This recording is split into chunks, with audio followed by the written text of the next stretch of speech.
এবারের ঈদে মুক্তিপ্রাপ্ত শাকিব খান অভিনীত তুফান সিনেমা ব্যাপক সাড়া ফেলেছে দর্শক মহলে। দেশ পেরিয়ে বিদেশের মাটিতেও চলছে সিনেমাটি। আর মুক্তির পর থেকে আলোচনায় থাকা সেই সিনেমা এবার মুক্তি পেল ভারতে। শুক্রবার ৫ জুলাই কলকাতার প্রেক্ষাগৃহে মুক্তি পায় সিনেমাটি। এ উপলক্ষে আগের দিন বৃহস্পতিবার ৪ জুলাই বিকেলে কলকাতার সাউথ সিটি মলে অনুষ্ঠিত হয় সিনেমাটির কলকাতা প্রিমিয়ার। আর এই অনুষ্ঠানে উপস্থিত সাংবাদিকদের সঙ্গে কথা বললেন ঢালিউড সুপারস্টার শাকিব খান ও ঢালিউড তারকা মিমি চক্রবর্তী। ভারতীয় সংবাদ মাধ্যমে খবর এদিন সাংবাদিকদের প্রশ্নের জবাবে তুফান সিনেমার সাফল্য নিয়ে শাকিব খান বলেন, বাংলাদেশে ইতিমধ্যে ঝড় তুলেছে সিনেমাটি।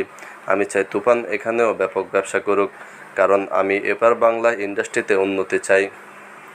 এ নায়ক আরও বলেন, এই ইন্ডাস্ট্রিতেও ব্যবসা হোক, এটাও কিন্তু অনেক বড় একটা ইন্ডাস্ট্রি, এটা উত্তম কুমারের ইন্ডাস্ট্রি।